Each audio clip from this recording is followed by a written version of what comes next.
ब्रह्मसूत्रम। ब्रह्मसूत्र ग्रंथ में page number है 166। 166 पेज के ऊपर प्रथम पंक्ति है, सूत्र है 26 नंबर का। सूत्र का उच्चारण करते हैं। भूतादिपादयपदेशोपपत्तेश्चैवं भूतादिपादव्यपदेशोपपत्तेश्चैवं। ठीक। भूतादिपादव्यपदेशोपपत्तेः पहला पद, च एवं, ठीक है, 3 पद है इसमें। तो बात यह चल रही है कि यदतः परो दिवो ज्योतिर्दीप्यते, इस वाक्य में आया हुआ जो ज्योति शब्द है उसका अर्थ परमात्मा है। ये बात कहनी है, चल रही है। इसलिए इस अधिकरण का नाम है ज्योतिश्चरणाधिकरणम। बराबर है ना। तो अब कह रहे सिद्धांती कि भूतादि व्यपदेश निर्देश वह भी उपपन्न तब हो जाता है जब गायत्री वा इदम सर्वम इस श्रुति में आया हुआ गायत्री इत्यादि पद है उसके द्वारा ब्रह्म का ही यदि कथन हुआ रहेगा तब। अर्थात यदतः परो दिवो ज्योतिर्दीप्यते, इसके पूर्व में जो वाक्य है गायत्री वा इदम सर्वम इत्यादि, उन वाक्यों के द्वारा ब्रह्म का ही अभिधान है, ब्रह्म का ही कथन है। यदि ब्रह्म का कथन नहीं मानेंगे तो भूतादि है कि नहीं, तो भूत वगैरह प्राणी समस्त प्राणी वर्ग इत्यादि इनको पाद के रूप में कहा है। अर्थात भूत, पृथ्वी, शरीर, हृदय, ये सब उस गायत्री के पाद है, ये बताया है। अब गायत्री का अर्थ यदि छंद लेंगे तो उस छंद के भूत, पृथ्वी इत्यादि पाद हो नहीं सकते। वो तो ब्रह्म के पाद है, क्योंकि ब्रह्म के एक पाद पर, एक अंश पर ये समस्त भूत वगैरह स्थित है। अतः गायत्री ऐसा शब्द का उल्लेख होने पर भी गायत्री वा इदम सर्वम इत्यादि वाक्यों के द्वारा ब्रह्म का ही प्रतिपादन हुआ है। यदि ब्रह्म का प्रतिपादन नहीं मानेंगे तो भूतादि आदि शब्द से, तो पहला शब्द हुआ भूत, आदि से पृथ्वी, शरीर, हृदय इत्यादि जो पाद बताया है, मतलब ब्रह्म के एक पाद पर ये सब है। अर्थात एक पाद है ब्रह्म का समस्त सृष्टि। तो ये जो बात बताई है उसकी उपपत्ति नहीं हो पाएगी। कब? गायत्री शब्द का अर्थ यदि ब्रह्म नहीं करेंगे तब, क्योंकि गायत्री शब्द का अर्थ छंद ही करेंगे तो उस छंद के ये पाद कैसे बन पाएंगे, जबकि इनको पाद करके कहा है अतः गायत्री का अर्थ ब्रह्म ही है। और पूर्व वाक्य में यदि ब्रह्म का प्रतिपादन है तो उसी का परामर्श इस अधिकरण का विचार विषय वाक्य जो यदतः परो दिवो ज्योतिर्दीप्यते, इस वाक्य में सबसे पहले आया हुआ जो यत् सर्वनाम, वह उसी ब्रह्म का परामर्श कर रहा है। अर्थात यत् से वही ब्रह्म लिया जा रहा है जो कि पीछे गायत्री वाक्यों में प्रतिपादित है। और उस यत् के साथ सामानाधिकरण्य ज्योतिष शब्द का है, इसलिए ज्योतिष शब्द का अर्थ भी ब्रह्म ही है। इस बात की सिद्धि हो जाती है। लग गया? ये बात चल रही है। तो बात क्या चल रही थी? पूर्व पक्षी कह रहा था कि गायत्री वाइदम सर्वम इत्यादि में गायत्री छंद का प्रतिपादन है, और सिद्धांती कहते नहीं नहीं, ब्रह्म का प्रतिपादन है। अब ब्रह्म का प्रतिपादन इसलिए भी मानना पड़ेगा कि भूतादि पाद व्यपदेश उपपत्ति है, ये हेतु दे रहे हैं इस सूत्र में। लग गया पंक्ति? तो चलिए अब इस सूत्र के बारे में थोड़ा हम लोग लिख लेते हैं, फिर भाष्य को पढ़ेंगे। लिखिए, सूत्रावतरणम।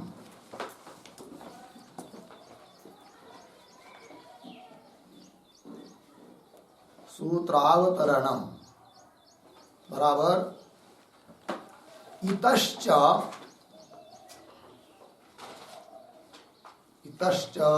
गायत्री वाक्ये गायत्री वाक्ये ब्रह्म एव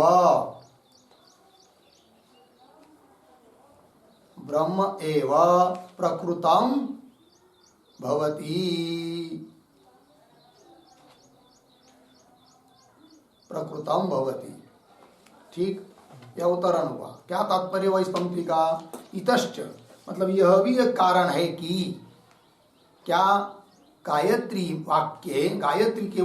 वाक्य में ब्रह्म ही प्रकृत है, ब्रह्म ही प्रस्तुत है, ब्रह्म का ही निर्देश है। क्यों? यह भी एक कारण है। कौन कारण है? उस कारण को दे रहे सूत्र के माध्यम से। ठीक है, तो सूत्र है भूतादिपाद व्यपदेशोपपत्तेश्चैव। पदच्छेद भूतादिपाद व्यपदेशोपपत्तेः च एवं। ठीक, अन्वय एवं भूतादिपाद व्यपदेशोपपत्तेः च।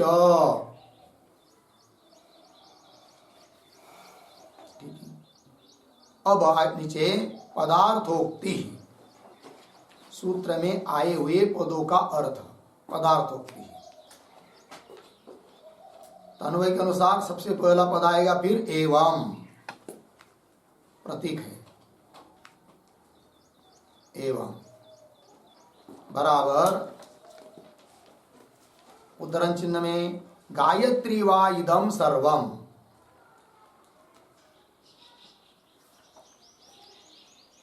गायत्री वा इदं सर्वम उद्धरण चिन्ह बंद। इति पूर्वस्मिन् वाक्ये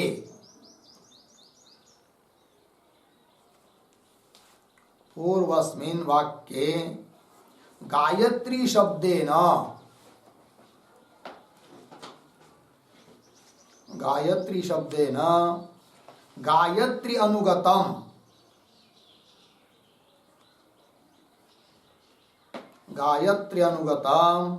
ब्रह्म एव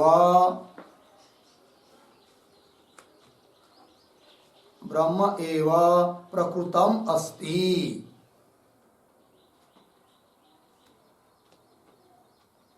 ब्रह्म एव प्रकृतम अस्ति इति अभ्युपगंतव्यम भवति।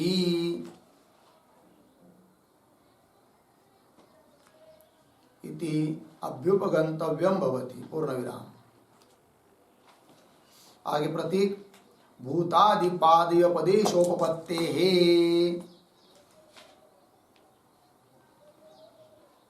भूतादिपादयोपदेशोपपत्तेः बराबर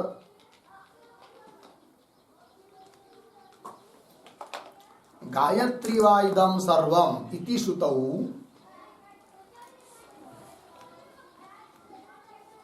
गायत्री वा इदं सर्वम इति श्रुतौ कथितस्य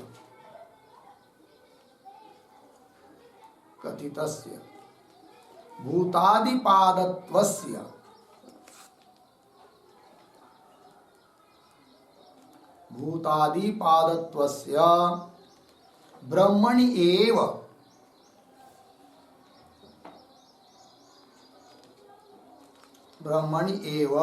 उपपन्नत्वात्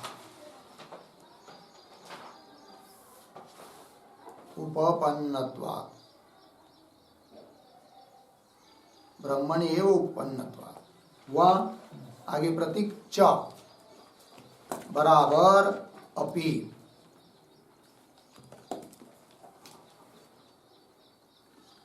बराबर इति हेतु अपि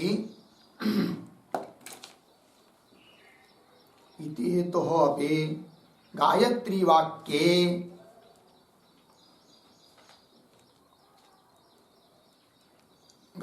वाक्ये ब्रह्म एव प्रतिपादितं भवति।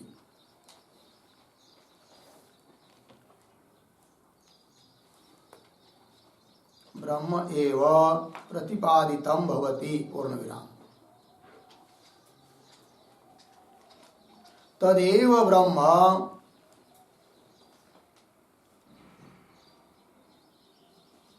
ब्रह्म ज्योतिर्वाक्ये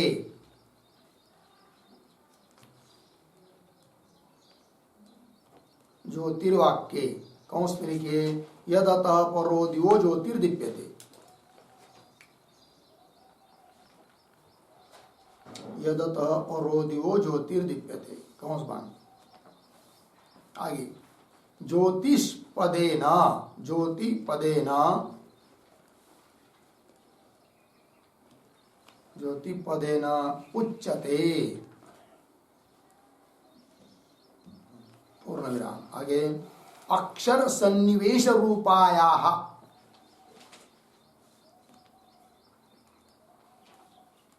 अक्षर सन्निवेश रूपायाः गायत्र्याः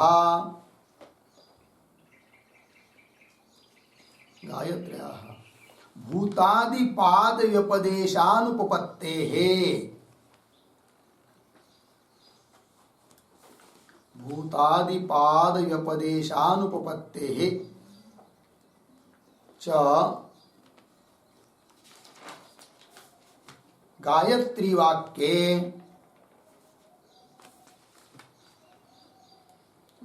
वाक्ये ब्रह्म एव प्रतिपादितं भवति इत्यर्थः।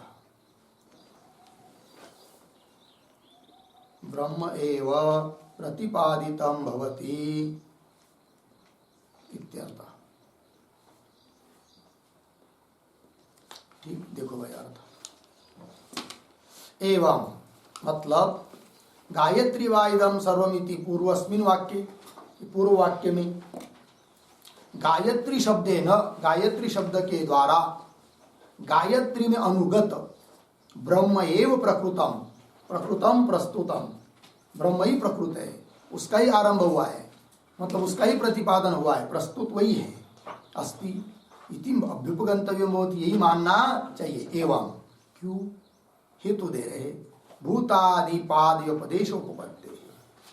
तो गायत्री वाइदम सर्वम इति श्रुतौ, इस श्रुति में कथित जो पाद है भूतादिपाद वे सब ब्रह्मणि एवं उपपन्नत्वात् ब्रह्म में उपपन्न होते हैं, ब्रह्म के पाद है ये कहा जा सकता है। एक पाद समस्त जगत है, त्रिपाद अपने स्वरूप में स्थित है, ये सब ब्रह्म का ही हो सकता है। गायत्री छंद का कैसा होगा? तो भूतादि पाद इनकी क्या उत्पत्ति संगति तभी लगती है जब गायत्री शब्द से गायत्री अनुगत ब्रह्म को लिया जाता है।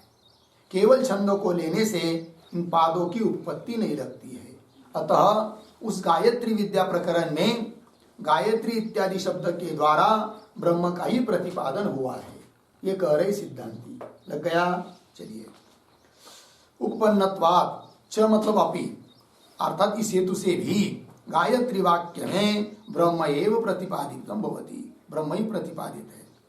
और यदि इस बात की सिद्धि हो जाती है कि गायत्री प्रकरण में ब्रह्म का प्रतिपादन है, तब उसके आगे आने वाला जो वाक्य है ज्योतिर्विद्या प्रकरण का, यदतः परो दिवो ज्योतिर्दीप्यते, फिर उसमें भी किसका प्रतिपादन रहेगा? ब्रह्म का ही रहेगा, क्योंकि यद शब्द आया है वो पूर्व का परामर्शक होता है। तो पूर्व में ब्रह्म का प्रतिपादन है, तो वही लिया यद शब्द से, और उस यद शब्द के साथ सामानाधिकरण है ज्योतिष शब्द का, अतः ज्योतिष शब्द का भी अर्थ हो जाएगा क्या? ब्रह्म। वही करे इति हेतु अपि गायत्री वाक्ये ब्रह्म एव प्रतिपादितम भवति, तदेव ब्रह्म ज्योतिर्वाक्ये, वही ब्रह्म ज्योतिर्वाक्य में, ज्योतिर्वाक्य मतलब कौन वाक्य? यदतः परो दिवो ज्योतिर्दीप्यते, यह वाक्य, इस वाक्य में ज्योति ही पदेन उच्यते, है कि नहीं? और ऐसा नहीं करेंगे केवल गायत्री शब्द से गायत्री छंद ही लेंगे तो उसके पाद उपपन्न नहीं होंगे, वो कह रहे। क्योंकि गायत्री छंद क्या चीज है? छंद मतलब क्या? एक प्रकार के विशिष्ट संख्यात्मक अक्षर का मिलन हुआ तो छंद बन जाता है। तो उसके भूत पृथ्वी इत्यादि पाद कैसे हो पाएंगे? अर्थात नहीं हो पाएंगे। ठीक वही कह रहे।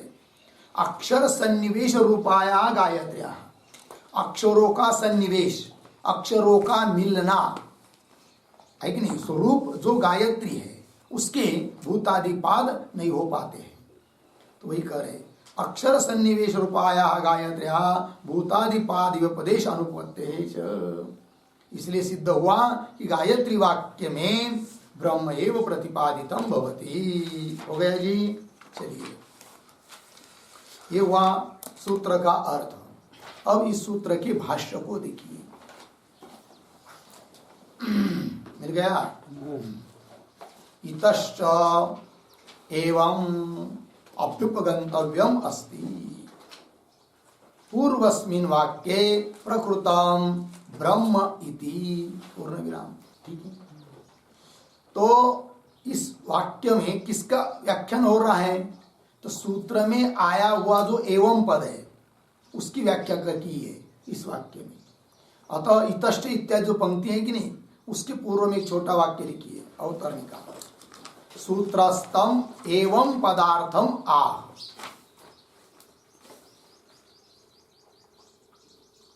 सूत्रस्थम एवं पदार्थम आह इतश्च इति।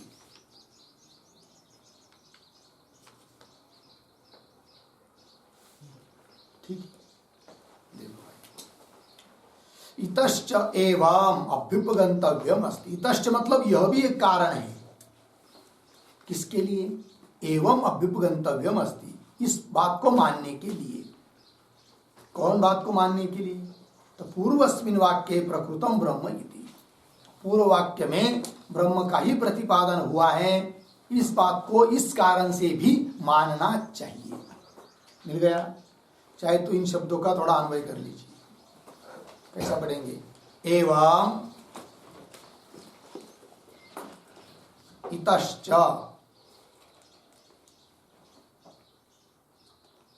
आगे पूर्वस्मिन् वाक्ये ब्रह्म प्रकृतम इति अभ्युपगंतव्यम अस्ति।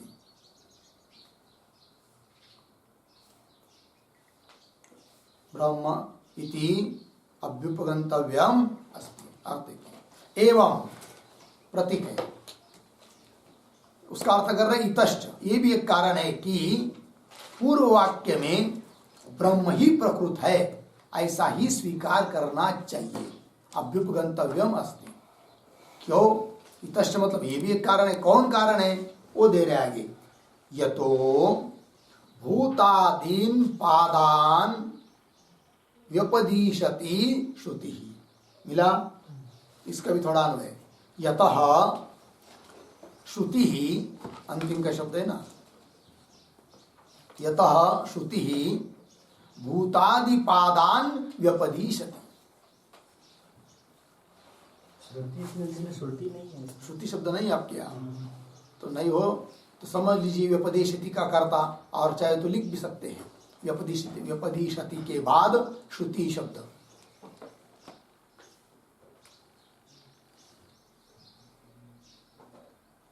फिर पूर्ण विराम हो जाता है। ठीक है, अब देखिए, यतः श्रुति ही भूतादीन पादान व्यपदिशति, लग गया। यतः जिस कारण से कि श्रुति क्या कर रही है कि भूतादि, भूत, पृथ्वी, शरीर, हृदय इत्यादि पादों का व्यपदेश करती है, निर्देश करती है, उल्लेख करती है। ठीक है ना? कौन? श्रुति। हो गया इतना। फिर आगे, तो भूत वो कौन पाद है? भूत, पृथ्वी, शरीर, हृदयानि ही निर्दिश्य आह। मिल गया पंक्ति? ये जो पंक्ति आ रही है भूत, पृथ्वी, शरीर इत्यादि, इसके पूर्व में एक छोटा वाक्य उतरने का, सूत्रस्थ आदि पदार्थम दर्शयति।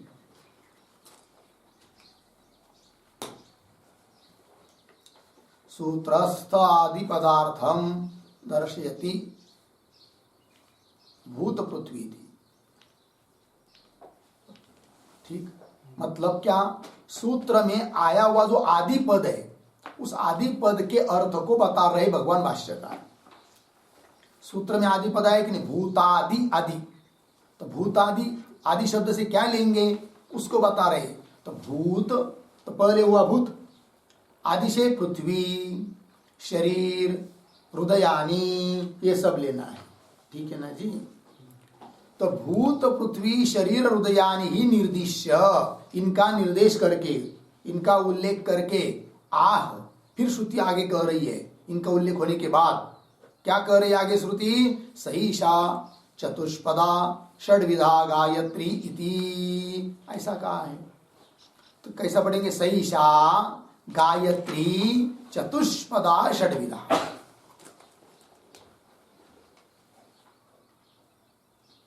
सा ऐशा गायत्री, तो जिसका पीछे निरूपण किया है, पाद आदि बताया है, फिर बाद में आया कि वह यह गायत्री चतुष्पदा, 4 पैर वाली है, 4 पाद वाली है, और षड्विधा 6 प्रकार की है। ये सब बात बताई है। इसका मतलब श्रुति ने निर्देश किया कि नहीं? किनका? पादों का। गायत्री के पाद बताए, और गायत्री तो छंद है, तो उसके पाद भूत पृथ्वी इत्यादि कैसे हो पाएंगे, जबकि पादों को बताया है। अतः गायत्री शब्द का अर्थ गायत्री छंद ऐसा न लेकर क्या अर्थ लेना है? ब्रह्म।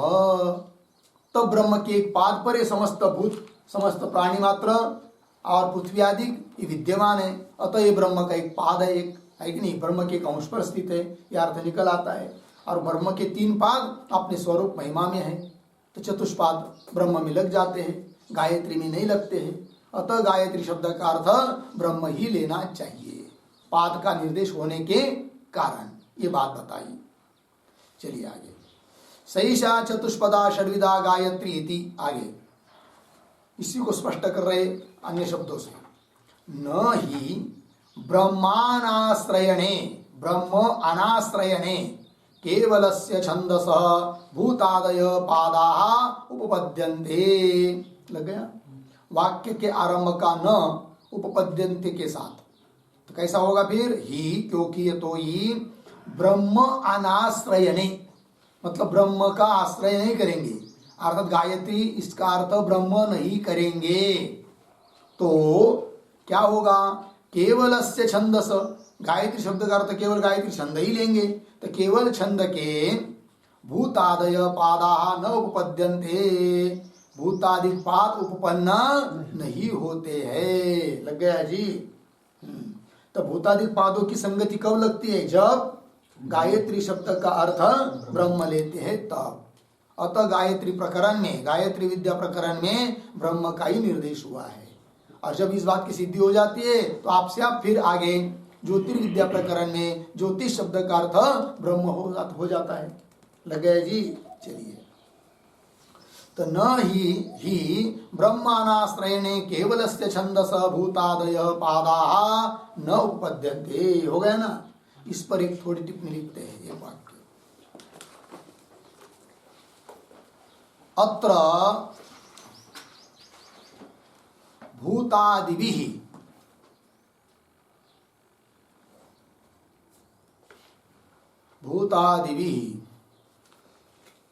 कौंस में लिखिए भूत पृथ्वी शरीर हृदय, भूत पृथ्वी शरीर हृदय, कौंस बंद। आगे चतुष्पदा गायत्री अस्ति,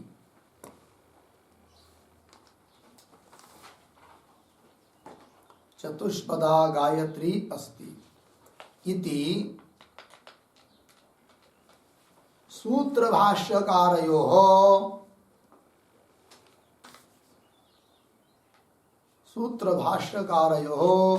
सम्मतं भवति।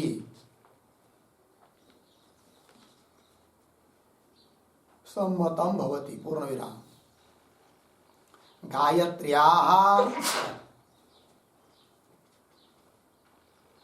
गायत्र्याः चतुष्पात्वं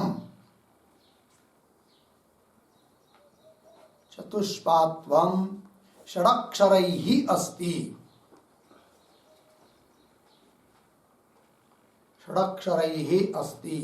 इति वृत्तिकारोक्तम्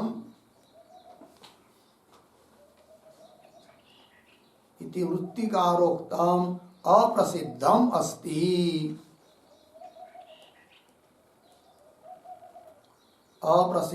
अस्ति, इत्यर्थः। ठीक है, अर्थ देखिए भाई।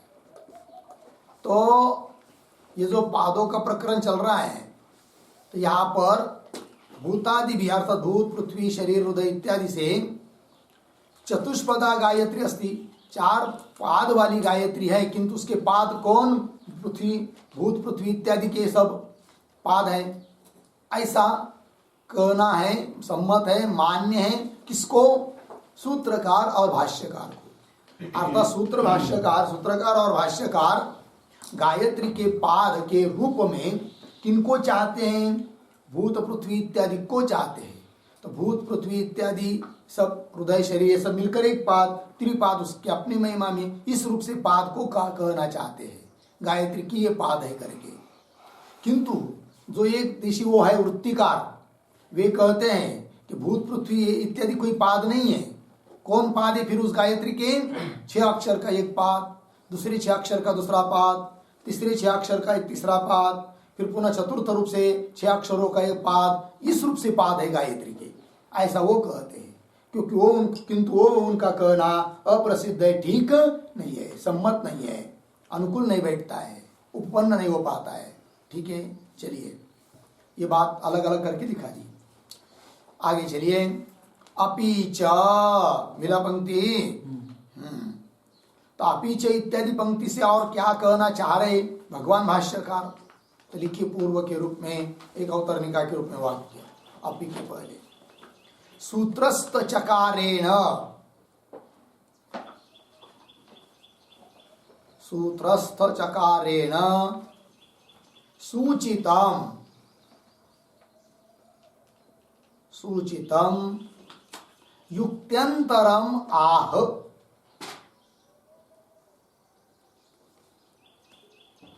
युक्त्यंतरम आह अपीच इति।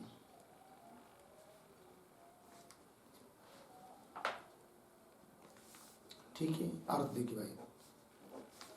सूत्रस्थ, सूत्र में विद्यमान जो च शब्द है, उस च क्या बताता है भाई? तो कोई युक्ति को सूचित करता है।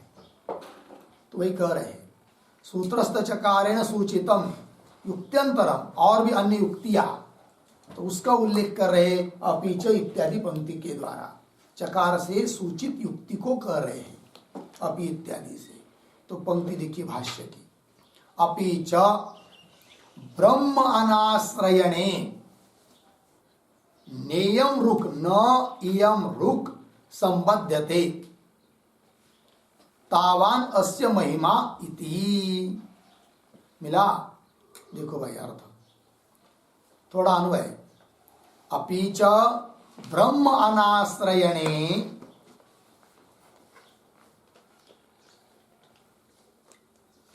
आगे तावान अस्य महिमा इति,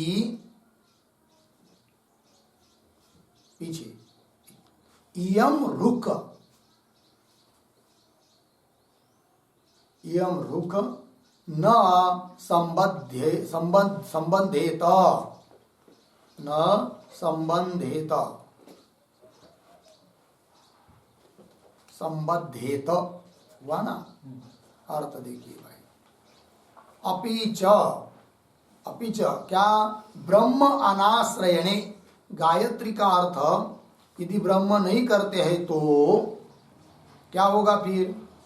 तो तावानस्य महिमा, उतनी उसकी महिमा है।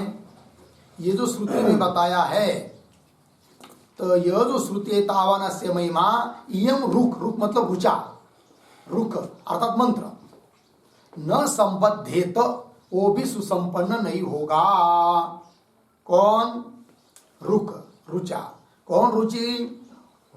तावानस्य महिमा इत्यादि, क्योंकि पीछे वो गई है ये श्रुति, तो उसकी उतनी सारी महिमा बताई है।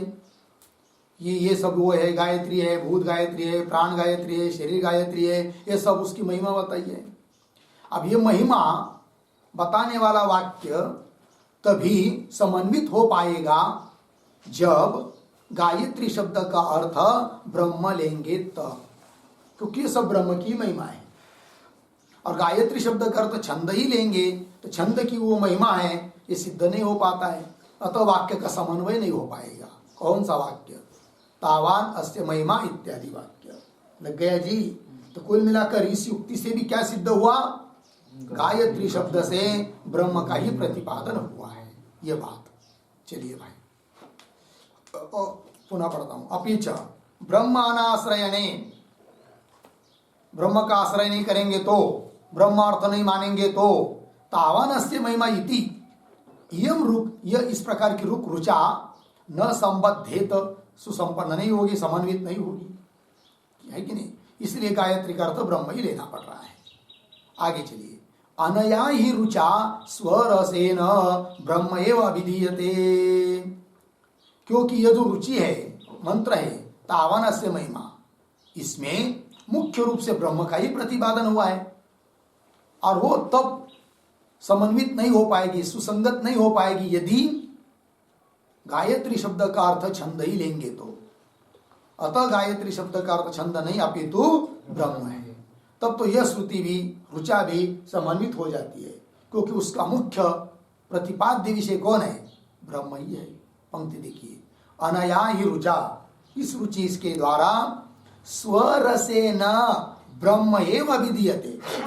स्वरसेन, स्वरसेन शब्द का अर्थ लिखिए मुख्यत्वेन,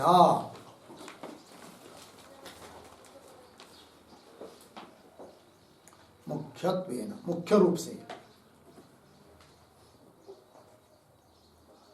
हो गया ना? चलिए भाई, तो मुख्य रूप से ब्रह्म एव अभिधीयते, ब्रह्म का ही कथन हुआ है। हो गया ना? आगे और बता रहे, पादोस्य सर्वाभूतानि त्रिपाद अस्य अमृतम दिवि इति सर्वात्मत्वोपपत्तेः, ये भी एक युक्ति है। तो ये जो श्रुति है, पादोस्य सर्वाभूतानि त्रिपादस्य अमृतम दिवि, मिला? इन श्रुति के पदों का थोड़ा अन्वय। सर्वाभूतानि, पीछे जाइए, अस्य पादः, आगे अंतिम का शब्द दिवि, अस्य त्रिपाद अमृतम। ठीक, देखो भाई यार, तो क्या है? अस्य सर्वाभूतानि अस्य पादः, सभी भूत प्राणी वर्ग इस गायत्री का एक पाद है, और दिवी, द्युलोक में अर्थात स्वमहिमा में, अस्य इस गायत्री के 3 पाद है, जो कि अमृत स्वरूप है। तो इस श्रुति में क्या बताया? उसकी सर्वात्मता बताइए, सर्वात्मकता बताइए। वो भी तब उपपन्न होगी जब गायत्री का अर्थ ब्रह्म करेंगे, क्योंकि गायत्री शब्द का अर्थ ब्रह्म करेंगे तब उसी की महिमा, उसी की सर्वात्मकता बताई जा रही इस श्रुति से। क्या? कि सर्वाभूतानि अस्य पाद, अस्य गायत्री शब्द के द्वारा बताया गया जो ब्रह्म, उस ब्रह्म का यह सब भूत क्या है? पाद है, और उसके 3 पाद अपने महिमा में अमृत स्वरूप है। इस प्रकार की सर्वात्मकता तभी सिद्ध होती है जब गायत्री का अर्थ ब्रह्म करते हैं। लग गया? चलिए, इति सर्वात्मत्व उपपत्ति, सर्वात्मकता की उपपत्ति भी तभी होती है। लग गया जी? और कह रहे सिद्धांती क्या? कि गायत्री विद्या प्रकरण में गायत्री आदि शब्दों के द्वारा गायत्री अनुगत ब्रह्म का ही प्रतिपादन हुआ है। क्यों भाई? और बता रहे पुरुष सूक्ते, मिला? तो पुरुष सूक्ते अपि इयम ऋग ब्रह्म परतया एव समाम्नायते, मिल गया?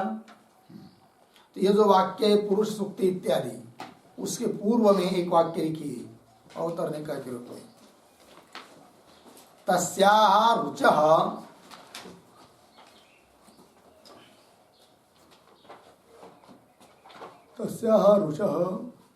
ब्रह्म पर सुक्तोत्पन्नत्वात्, ब्रह्म पर सुक्तोत्पन्नत्वात्, ब्रह्म पर सुक्तोत्पन्नत्वात्, ब्रह्म परत्वम अस्ति।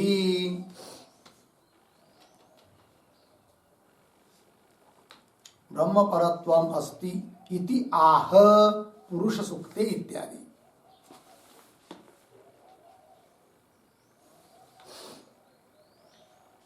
पुरुष सूक्ते इत्यादि हो गया। देखो अर्थ भाई, तो तस हो गया ना, तस्या रुच, ये जो रुचि है मंत्र है कि नहीं, तस्या रुच ब्रह्म पर सुक्तोत्पन्नत्वात्, ब्रह्म परक जो सूक्त है, स्तोत्र है वेद में आया हुआ, तो ब्रह्म पर जो सूक्त है उसमें भी इसका पाठ हुआ है उत्पन्नत्वात्, इसलिए ब्रह्म परत्वम अस्ति, इसलिए वो ब्रह्म परक ही है, ये बात कर रहे हैं। ठीक है जी। तो पुरुष सूक्ते अपि इयं रुक् ब्रह्म परतया एव समाम्नायते। लग गया जी। तो पुरुष सूक्त में भी यह जो रुचि आई है, मंत्र आया है, वो ब्रह्म परक ही आया है। इससे भी सिद्ध होता है कि इस रुचि के द्वारा ब्रह्म का ही प्रतिपादन हुआ है। लग गया जी। अर्थात गायत्री वाक्यों के द्वारा उस प्रकरण से ब्रह्म का ही प्रतिपादन हुआ है, इस बात की सिद्धि हो जा रही है। चलिए, पुरुष सुप्त्यापि इयं रोग ब्रह्म परतया एव समाम्नायते। लग गया जी। इतना ही नहीं तो क्या, तो और कहा गए, हाँ, स्मृति ग्रंथ में भी यही सर्वात्मकता बताई है कि नहीं। वही करे, स्मृतिश्च ब्रह्मण एवं रूपताम दर्शयति। ठीक है ना, पंक्ति मिली। उसके पीछे में क्या आया है, पुरुष सुक्त्यपि इयं रुक् ब्रह्म परतया। इयं रुक् मतलब यह रुचि, यह मंत्र। कौन मंत्र? पादोस्य सर्वभूतानि त्रिपादस्य अमृतम दिवि, ये रुक्। ठीक है ना। तो पुरुष सुक्त्यपि इयं रुक् ब्रह्म परतया एव समाम्नायते, ब्रह्म पर ही बताई है, अतः यहाँ पर भी उसका अर्थ ब्रह्म ही होगा। और यहाँ ब्रह्म होगा तब तो उसी के संदर्भ में आया है गायत्री, उसका भी अर्थ ब्रह्म ही होगा। ये बात की सिद्धि हो गई। हो गया जी।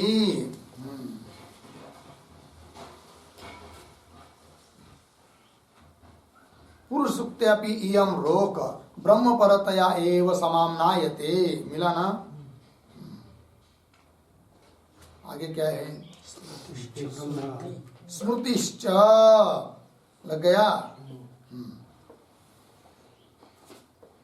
स्मृतिश्च, स्मृति ग्रंथ का प्रमाण देकर भी कह रहे कि ब्रह्म की एवं रूपता।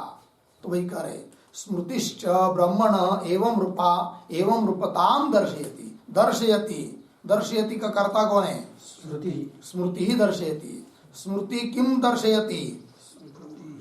स्मृति एवं रूपताम दर्शयति। श्रुति एवं रूपताम, कस्य एवं रूपताम दर्शयति? श्रुति ब्रह्मणः, स्मृति ब्रह्मणः एवं रूपताम दर्शयति। एवं रूपताम मतलब क्या? एवं रूपताम का अर्थ लिखिए, एवं रूपताम बराबर सर्वात्मकताम।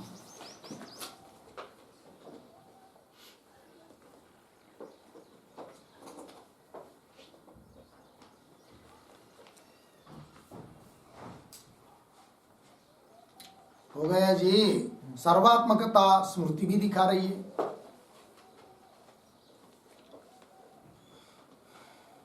हो गया ना जी। और वो जो पीछे आया ना, पुरुष सुक्ते अपि इयं रुक्, इयं रुक् से ये भी ले सकते हैं, तावानस्य महिमा, ये रुचा क्यों पादोस्य सर्वा भूतान, ये भी। चलिए आगे, अब स्मृति को बता रहे। स्मृतिश्च ब्रह्मण एवं रूपताम, स्मृति भी ब्रह्म की सर्वात्मकता को दिखा रही है। कौन स्मृति भाई? गीता स्मृति। कौन है वो वाक्य? तो वही करे, विष्टभ्यामिदं कृत्स्न मेकांशेन स्थितो जगत् इति। ठीक है ना। कैसा अन्वय? एकांशेन इदं कृत्स्नं जगत्, एकांशेन इदं कृत्स्नं जगत् मिला। विष्टभ्य अहम स्थितः, ऐसा भगवान कह रहे। क्या कहते भगवान? भगवान कहते हैं कि मैंने अपने एक अंश से क्या किया? इदम कृष्णम जगत, कृष्ण संपूर्ण, इस संपूर्ण जगत को विष्टभ्य व्याप्त करके, धारण करके, अहम स्थितः अस्मि, मैं स्थित हूं। भगवान कह रहे कि मैंने मेरे एक अंश से इन सब जगत को धारण करके रखा है, व्याप्त करके रखा है, एक अंश से। अर्थात इतनी बड़ी उसकी महिमाएं, सर्वात्मकता है भगवान की, परमात्मा की। लग गया जी? चलिए, यह हो गया ना इतना। और पीछे एक बात जो कही थी पूर्व पक्षी ने, कौन बात? जिसका उत्तर देना है अभी यद वही आगे के पंक्ति से। तो पीछे पूर्व पक्षी एक बार बोला था क्या? जब सिद्धांति ने कहा गायत्री आदि शब्द का अर्थ ब्रह्म ही है कि नहीं, किंतु वो कहता है नहीं नहीं, गायत्री शब्द का अर्थ छंद ही है।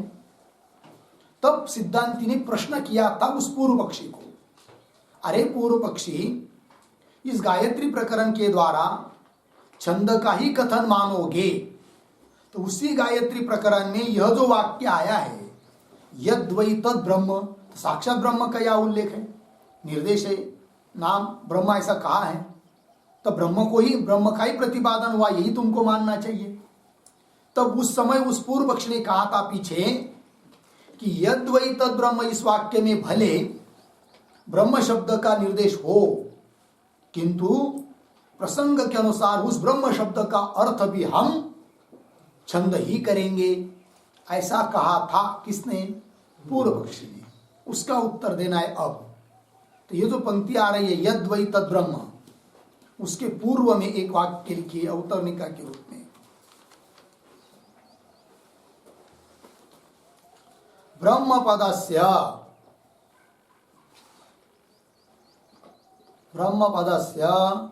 छंदोवाचित्वम, छंदोवाचित्वम पूर्व पक्षेन उक्तम, पूर्व पक्षेन उक्तम निरस्यति यद्वै इति।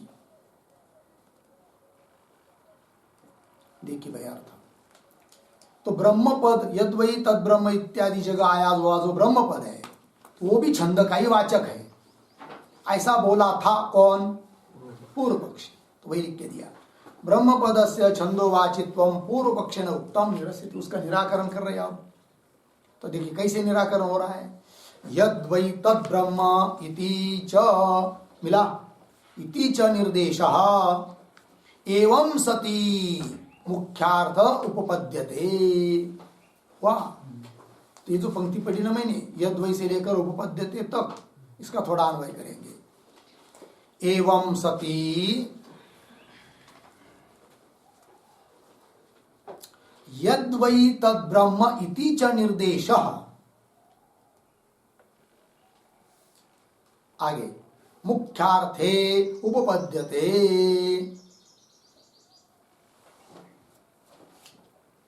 उपपद्यते हो गया।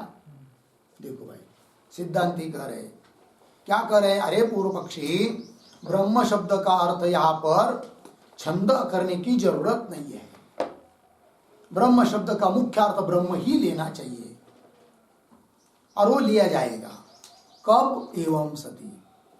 एवं सती मतलब गायत्री इत्यादि के द्वारा ब्रह्म का ही प्रतिपादन मानेंगे तो उसी प्रकरण में आया हुआ वाक्य जो यद वै तद ब्रह्म, इस वाक्य में आया हुआ जो पद ब्रह्म, उसका मुख्यार्थ ही लिया जाएगा, उसका छंद अर्थ लेने की जरूरत नहीं है। कब? गायत्री का अर्थ ब्रह्म मानेंगे तो वही दे रहे हैं। एवं सती ऐसा है ना, एवं सती। एवं सती मतलब क्या? एवं सती शब्द का अर्थ लिखिए, एवं सती बराबर पूर्वस्याम रुचि, पूर्वस्याम रुचि ब्रह्मोक्तौ ब्रह्मोक्तौ सत्याम,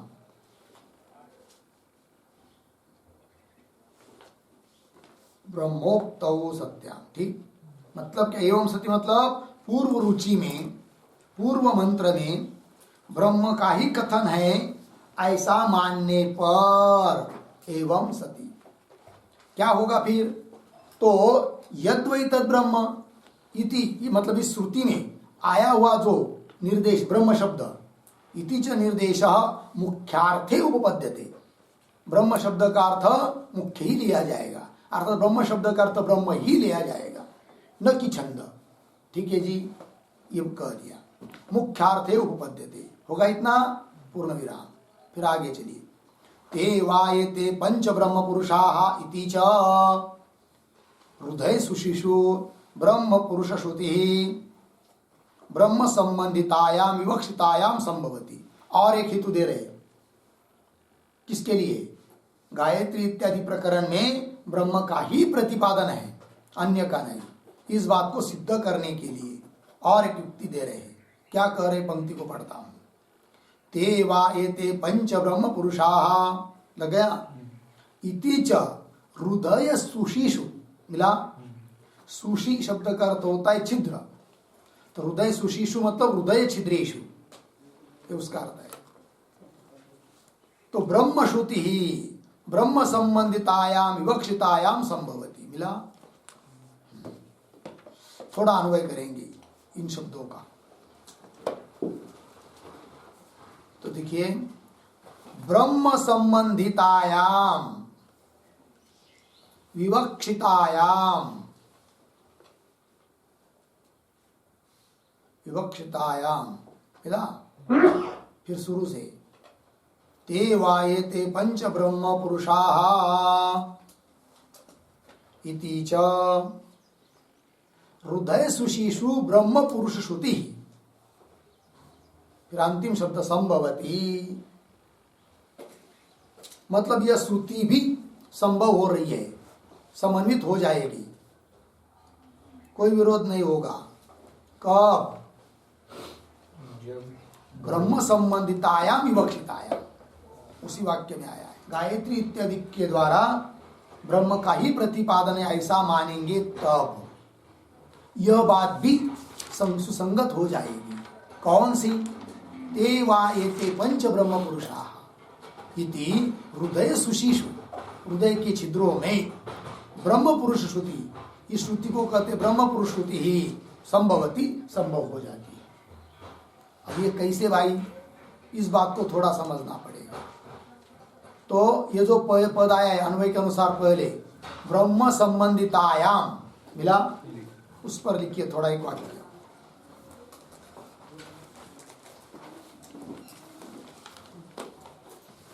ब्रह्म संबंधितायाम बराबर पूर्वस्मिन् वाक्ये, पूर्वस्मिन् वाक्ये ब्रह्म एव निर्दिष्टं भवति,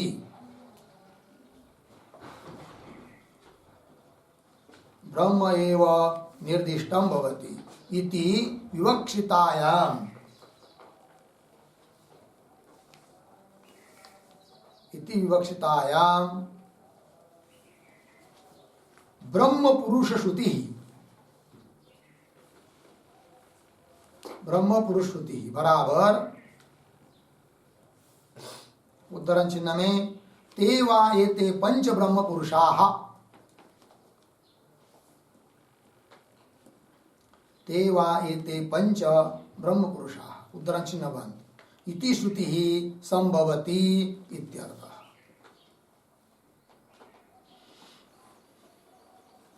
इति श्रुति ही संभवती इत्यर्थः। ठीक है जी, देखो भाई अर्थ तो क्या कह रहे हैं? तो ब्रह्म संबंधितायाम विवक्षितायाम ऐसा पद आया है ना, मतलब पूर्व वाक्य में ब्रह्म ही निर्दिष्ट है, ऐसी विवक्षा करने पर ही क्या होगा? पुरुष श्रुति, ब्रह्म पुरुष श्रुति ही, ब्रह्म पुरुष श्रुति मतलब कौन श्रुति? ते वायते पंच ब्रह्म पुरुषा इति श्रुति, यह श्रुति संभवती संभव हो जाएगी, है कि नहीं, समन्वित हो जाएगी, सुसंगत हो जाएगी। कब? पूर्व वाक्य में ब्रह्म का निरूपण मानेंगे तब।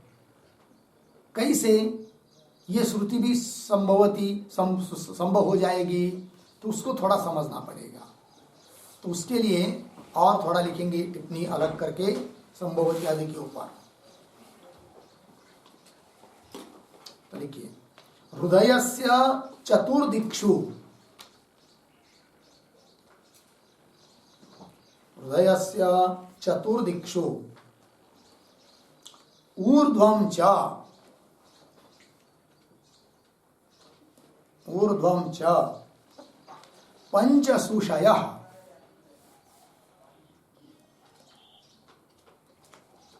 पंचसुषयः बराबर पंचछिद्राः,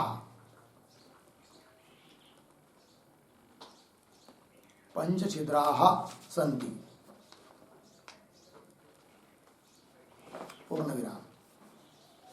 ब्रह्मस्थान रुद्नगरस्य,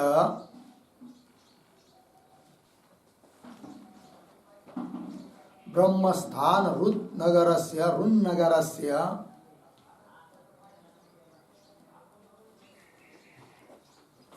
तेषु प्रागादिद्वारेषु,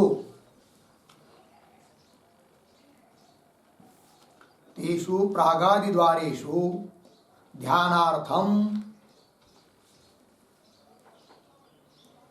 ध्यानार्थम क्रमेण, क्रमेण प्राण व्यान अपान, प्राण व्यान अपान समानोदानाः, समानोदानाः पंचद्वारपालाः,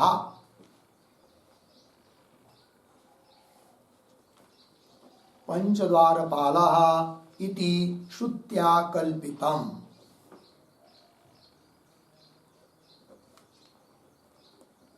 इति श्रुत्या कल्पितम्। पूर्णविराम। तत्र रुधि, तत्र रुधि गायत्र्याख्य ब्रह्मणः,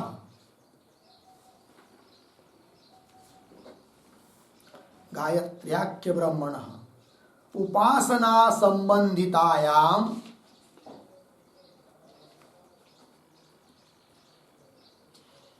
उपासना संबंधितायाम ब्रह्मणः द्वारपालत्वात्, ब्रह्मणः द्वारपालत्वात् प्राणादयः ब्रह्मपुरुषाः, प्राणादयः ब्रह्मपुरुषाः इति उच्यन्ते, इति उच्यन्ते। पूर्णविराम। इति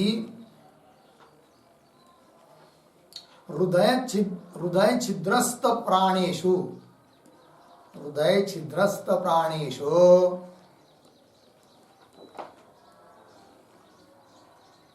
प्राणेषु ब्रह्म पुरुषत्व श्रुति संभवति, ब्रह्म पुरुषत्व श्रुति संभवति। पूर्णविराम। तस्मात्, तस्मात् पूर्वस्मिन् वाक्ये, पूर्वस्मिन् वाक्ये ब्रह्म प्रकृतम अस्ति,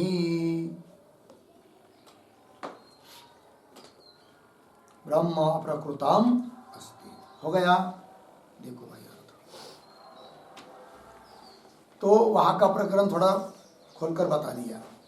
तो क्या होता है, तो हृदय अपना, उस हृदय के चारों दिशाओं में चतुर्दिक्षु और ऊपर पांचवी, चार दिशा और ऊपर की तरफ चतुर्दिक्षु ऊर्ध्वं च पंच सुषयः सन्ति, पांच सुषय, सुषि मतलब छिद्र, पांच छिद्र है, चार दिशा में चार और ऊपर की ओर एक, कितनी हुई?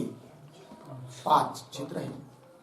और उन पांच छिद्रों में पांच द्वारपाल बैठे हुए हैं, प्राण अपान समान उदान व्यान। और वे द्वारपाल को पालों को ब्रह्म पुरुष कह दिया, क्योंकि हृदय रूप नगर में रहता है कौन? ब्रह्म। अतः वे सब 5 छिद्रों में बैठे हुए द्वारपाल वो ब्रह्म पुरुष हो गए। ठीक है ना? तो पंक्ति देखिए, ब्रह्म स्थान रुद नगरस्य, ब्रह्म का स्थान जो हृदय रूप नगर, उस नगर के तेषु प्रागादि द्वारेषु, उन प्राग पूर्व पश्चिम चारों दिशाओं में स्थित और ऊपर की ओर स्थित द्वारों में ध्यान के लिए कहा है। ध्यानार्थम क्रमेण प्राण व्यान अपान समान उदान पंच द्वारपाला श्रुत्या कल्पितम। उन छिद्रों में ध्यान करना इन 5 प्राणों का। ठीक है, ऐसी श्रुति ने बताया है। तत्र रुधि, हृदय में गायत्र्याख्य ब्रह्मण, और उस हृदय में कौन बैठा है भाई? गायत्री नाम का ब्रह्म बैठा है। गायत्र्याख्य ब्रह्मण उपासना संबंधितायाम ब्रह्मण द्वारपालत्वात्, तो उपासना के संबंधी गायत्र्याख्य ब्रह्म जो कि हृदय में है, और उस ब्रह्म के ये द्वारपाल है। कौन? 5 प्राण जो कि 5 छिद्रों में बैठे हुए हैं प्राणा, इसलिए उनको कह दिया ब्रह्म पुरुषा।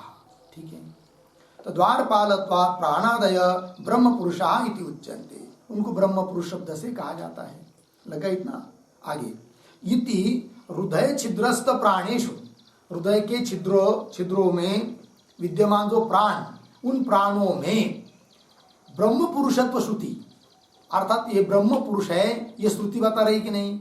यह भी तब उत्पन्न होगी जब गायत्री शब्द का अर्थ ब्रह्म करेंगे, क्योंकि गायत्री का अर्थ ब्रह्म, और वो गायत्र्याख्य ब्रह्म कहाँ बैठा है? हृदय में बैठा है। अतः उसके द्वारपाल के रूप में जो 5 प्राण वो ब्रह्म पुरुष सिद्ध हो जाते हैं। तो वो ब्रह्म पुरुष है ऐसे बताने वाली श्रुति भी तभी संभव होगी जब गायत्री से ब्रह्म ही अर्थ करेंगे, तब ये कह रहे। इति हृदय छिद्रस्थ प्राणेषु ब्रह्म पुरुषत्व श्रुति संभवती। तस्मात्, इसलिए क्या बात सिद्ध हुई कि पूर्वस्मिन् वाक्ये ब्रह्म प्रकृतम अस्ति, पूर्व वाक्य में अर्थात गायत्री वाइदम सर्वम इत्यादि जगह पर ब्रह्म ही प्रस्तुत है, ब्रह्म ही कहा गया है, ब्रह्म का ही निर्देश है। लग गया जी? उसमें ब्रह्म का निर्देश है, ये बात को सिद्ध करने के लिए क्यों इतना प्रयास किया जा रहा है?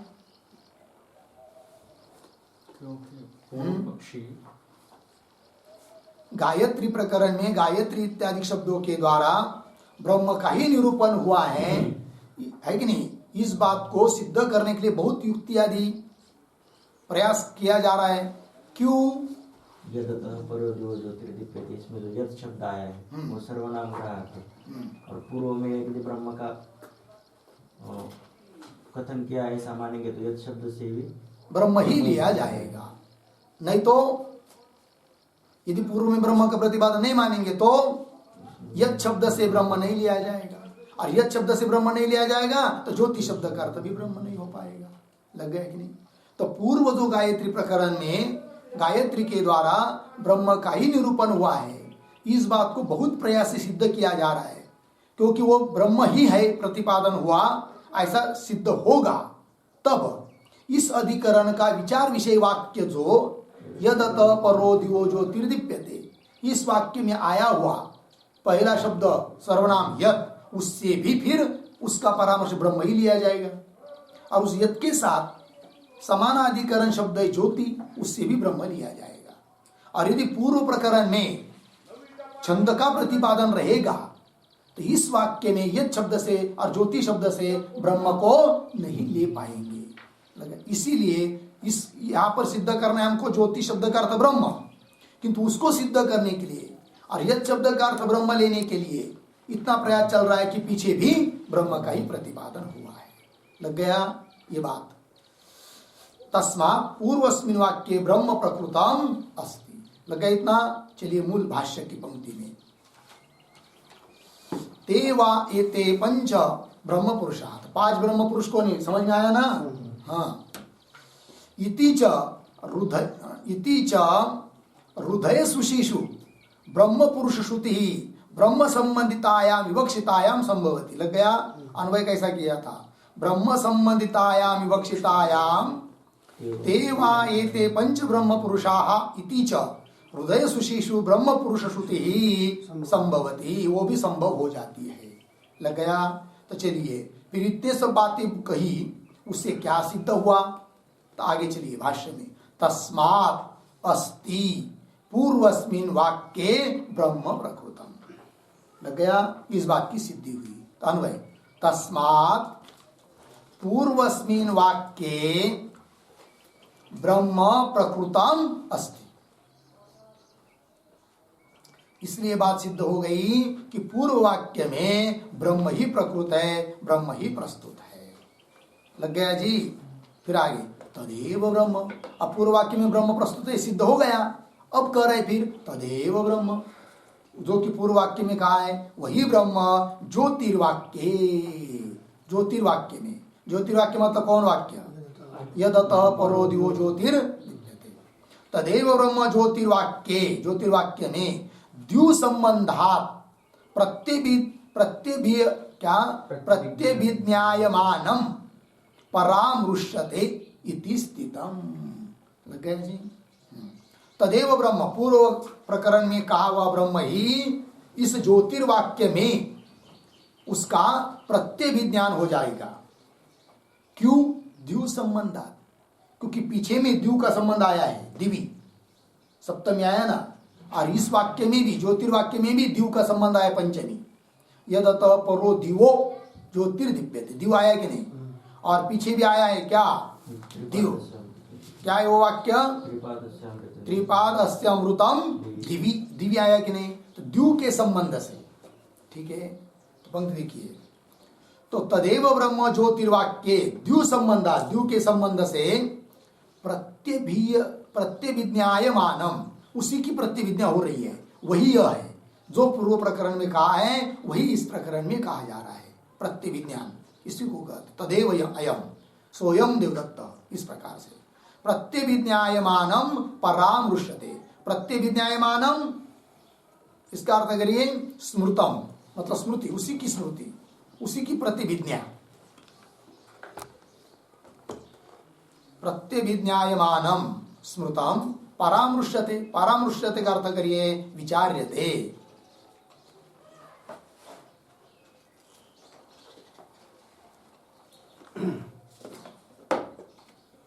ठीक है? उसी ब्रह्म का इस ज्योतिर्वाक्य में विचार किया जा रहा है। ज्योति शब्द का अर्थ ब्रह्म ही है करके। लग गई पंक्ति? चलिए भाई, तदेव ब्रह्म ज्योतिर्वाक्ये द्यु संबंधात प्रत्यभिज्ञायमानम परामृश्यते इति स्थितम्। हो गया? चलिए, और एक सूत्र बाकी है इस अधिकरण का, किंतु उसका विचार हम लोग कल करेंगे। ओम पूर्णमदः पूर्णमिदं पूर्णात् पूर्णमुदच्यते पूर्णस्य पूर्णमादाय पूर्णमेवावशिष्यते। ओम शांति शांति।